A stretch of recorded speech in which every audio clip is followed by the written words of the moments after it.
What a joke. And they are ugly. You're right, sir. But Democrats talking about affordability is like Bonnie and Clyde preaching about public safety. And they are really truly the enemy of the working class when they do it, because we're going to have a great energy policy. You know, our oil prices are coming down, very substantial energy prices. And honestly, with that, everything comes down, because there's nothing nearly in the category of oil. You wouldn't even know what second is. There are seconds and thirds, but it's so far down the list we don't even talk about them. You get energy prices down, which we're doing. Again, the greatest amount of drilling, the greatest amount of fuel being produced right now in our country than ever before, by far. It's not even a contest. And when that happens, those prices come down. That's why you're seeing oil per barrel coming down nicely, very nicely. We don't want to go so rapidly because we want the people that produce it to keep producing it, but they're doing good. But it's amazing. But when energy comes down, your other prices come down too, all of your prices. And that's exactly, we inherited the highest prices ever, and we're bringing them down. We inherited the worst inflation in the history of our country. Think of that. And we're bringing them down rapidly. Their entire agenda is about robbing working people to fund their far-left cronies and give lavish benefits to foreign migrants and illegal aliens. You can't do it. Look, we all have a heart. We don't like what's happening. But, you know, when they allow them to come in, we have a border that, by the way, they don't talk about the border. Why don't you talk about the border anymore? The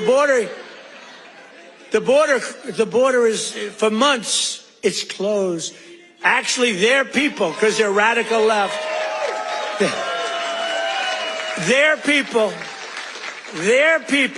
radical left, they rate the border and everything. You know how many people came into the border over the last 7 months? You know what it is? Zero. Zero.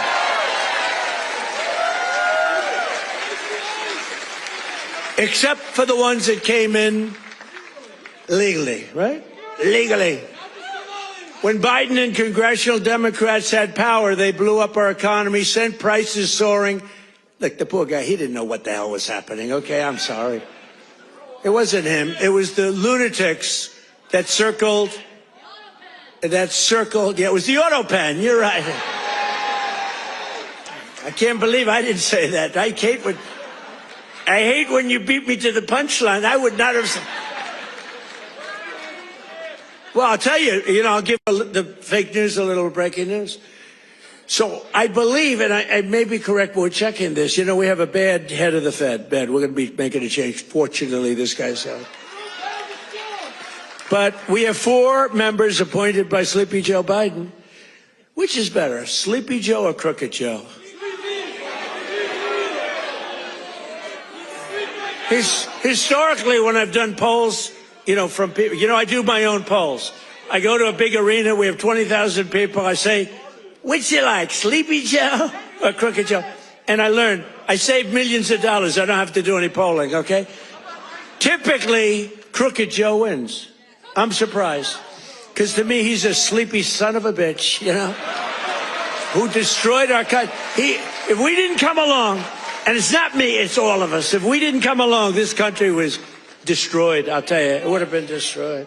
But now Democrats in Congress want to take us straight back to the Bidenomics. They don't change. And I don't really talk about it because, for instance, I watched a congressman the other day on a television show. They were interviewing a Democrat. He was fighting like hell for men to play in women's sports, okay? And I was going to put something out. I was going to he's a well-known congressman. And I said, let's save it about 2 weeks before the election. Right, David? We don't want to do it now. What the hell good does it do now? Let's save it for about 2 weeks because we don't want them to change. Just let them keep going. I think transgender for all is a great, great thing for the Democrats to be talking about. Transgender for every member in your family. If they're not feeling well that night, let's just change their sex. Now, let's not talk about it. Let them go and let them fight to get these things. I think open borders are great. Where prisons are emptied into our country, right? Where We have people from all over the world being dumped into our country, the people that aren't wanted in their countries, by the way. I think that's a great, like Somalia. Welcome. Do we have any individuals from Somalia in the group? Please raise your hand. That's from Minnesota, you know.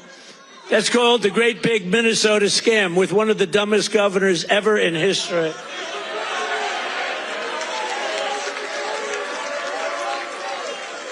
I love this Ilhan Omar, whatever the hell her name is, with the little turban.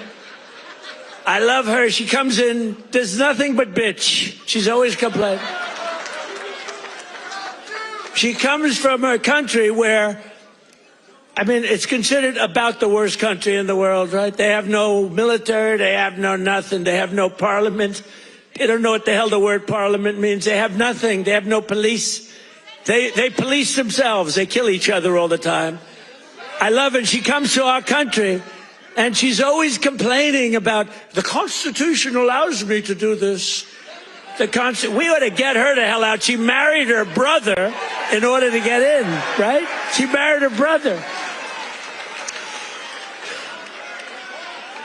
Can you imagine if Donald Trump married his sister? Beautiful. She's a beautiful person. If I married my sister to get my citizenship, do you think I'd last for about 2 hours, or would it be something less than that? She married her brother to get in. Therefore, she's here illegally. She should get the hell out. Throw her the hell out. She does nothing but complain.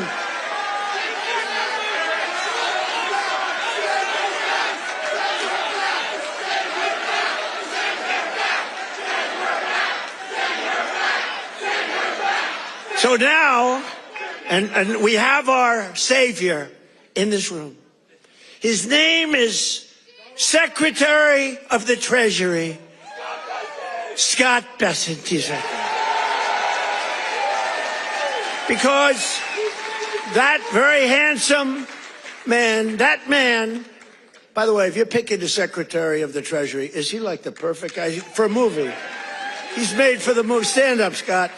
Look at him. No, he's central casting. He's central casting.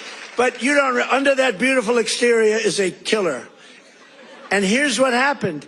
He is in charge of the investigation of Somalia and the billions of dollars they have robbed from Minnesota, right? I hope you do your job. I hope you're not one of these Republicans where something comes up and they don't do what they should do because they're nicer people. You know, they're much nicer people than the Democrats, but Scott's actually not a nice person at all. So, Scott, you're in charge of that investigation? Okay, I'm not interfering at all. I'm just saying, please do a good job, honest and fair, right? Honest and fair.